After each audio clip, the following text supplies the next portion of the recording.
ini menarik ya, bahwa besok kabarnya begitu kan ya, kalau nggak salah hari ini PDIP akan mengumumkan calon yang diusung di pilkada. Ya, nampaknya ada Anies Baswedan. Ini dan masuk dalam apa namanya yang diusung oleh PDIP. Jelas di situ ada harapan bagi Anies Baswedan, entah bersama dengan PKB atau Partai Nasdem. Karena sampai hari ini lobby-lobby antara apa namanya PKB dengan PDIP itu semakin alot begitu kan ya.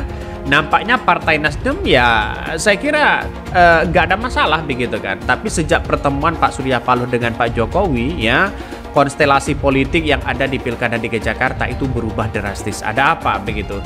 Jangan-jangan Partai Nasdem ada desakan-desakan juga. Dan ini partai kader. Selama ada kader yang terbaik, itu tadi deretan kader PD Perjuangan ini banyak banget ini. Tadi sebut nama gitu banyak. Saya kira untuk orang luar itu baru bisa kalau kita tidak punya kader untuk maju. Biasa itu seperti itu untuk di PT Perjuangan. Karena kan di kader kan kita dilatih kan. Tiap kali datang kita dilatih. Kita dididik. Ya istilahnya ideologi marhainisme, Bung Karno, kita Soekarnois itu gimana, kita dilatih. Jadi kita tuh yang saya tahu PD Perjuangan tidak mungkin mengambil orang dari luar selama kadernya siap. Itu sih. Saya kira bahwa apa yang kemudian dilakukan oleh Anies Baswedan saat ini ya satu ya, karena terjepit pada partai yang kemudian mau diusung ya. Kita lihat saja nanti orang-orang yang kemudian tidak mendukung dengan aspirasi rakyat, saya kira tunggu saja begitu. Akankah dia akan turun atau bagaimana begitu kan.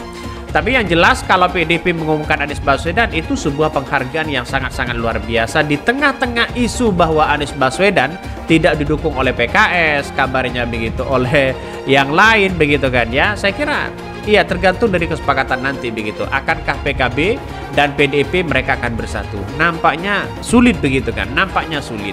Ya nggak tahu lagi kalau dengan apa namanya dengan Partai Nasdem begitu kan ya, nampaknya agak gimana begitu kan ya, karena Pak Surya Paloh dengan Pak Jokowi kedekatan mereka sangat sangat luar biasa. Tapi kalau toh pada hakikatnya Anies Baswedan dideklarasikan oleh PDIP, saya kira ini bagus, sangat luar biasa. Ini besok PDIP umumkan calon yang diusung pilkada, Anies Baswedan masuk radar. Apakah seperti itu? Nah, ini kan pertanyaan begitu kan ya. Kami melaporkan kepada Ketua Umum PDI Perjuangan Ibu Megawati Soekarno Putri bahwa jumlah total pasangan calon kepala daerah dan calon wakil kepala daerah yang telah diputuskan oleh Ibu Megawati Soekarno Putri dan diumumkan pada hari ini berasal dari 305 daerah. Tingkat provinsi sebanyak 13 provinsi, yakni Provinsi Aceh. Calonnya adalah Bapak Muzakir Manaf. Sumatera Utara, Letnan Jenderal TNI Purnawirawan Edi Rahmayadi. Riau, Bapak Abdul Wahid dan Bapak SF Herianto. Jadi sama aja begitu kan. Makanya kalau ada rapat ya, ada rapat yang keluar tidak setuju sana sini pret. Padahal di belakang layar ya sama aja tuh begitu kan. Partainya sama aja begitu kan. Ya makanya Anies Baswedan kalau didukung oleh PDIP saya kira ini bagus begitu, dan ini menjadi apa namanya catatan penting begitu kan ya. Ini harus dilawan orang-orang nepotisme. Bagi kami tidak ada masalah mau didukung atau siapapun begitu. Yang penting bisa mengalahkan orang-orang yang kemudian melakukan nepotisme, KKN begitu kan. Apalagi dinasti politik, itu aja begitu kan. Dengan seizin Ibu Ketua Umum, mohon perkenan kepada Ibu untuk berkenan menyerahkan surat rekomendasi secara simbolis yang dalam hal ini akan disampaikan kepada calon gubernur dan calon wakil gubernur. Untuk nama-nama mohon dapat disampaikan. Dengan adanya seperti ini saya kira strategi dari PDIP sejak dulu memang agak tertutup begitu kan ya, eksklusif begitu kan ya. Bahkan ya menurut Ciko, kader PDIP berkomunikasi langsung dengan Ibu Megawati. Dalam pertemuan-pertemuan tidak publikasi dan tidak diceritakan begitu kan. Kalau kita lihat saja dengan partai-partai yang lain misalnya itu kan banyak begitu kan. Bertemu dengan ini diceritakan, bertemu dengan itu diceritakan. Padahal dari strategi PDIP itu sendiri begitu kan ya mereka tertutup begitu kan.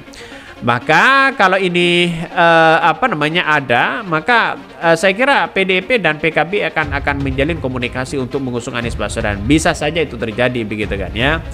PDIP telah mempertimbangkan nama-nama kader senior mereka untuk diusung di pilkada berbagai di wilayah strategis. Potensi para kader senior memiliki pengalaman dan kemampuan dianggap mumpuni untuk menangkan pilkada 2024. Dalam proses seleksi ini, PDIP tidak hanya memilih figur internal, tetapi juga membuka peluang para tokoh-tokoh yang berasal dari luar partai, yang dinilai bisa memperkuat posisi dari partai-partai daerah. Salah satu nama yang masuk dari radar awalnya adalah Anies Baswedan. Meski Anies Baswedan dikenal sebagai tokoh non-partai, PDIP melihat sebagai figur yang bisa menarik simpati dan dukungan dari berbagai kalangan masyarakat. Pada prinsipnya, kalau soal nama Bung Anies Baswedan sejak awal dimunculkan oleh DPD, ya ini saya kira ini akan menjadi pertimbangan juga begitu kan ya. Saya kira ini bagus begitu kalau PDIP membangun Anies Baswedan.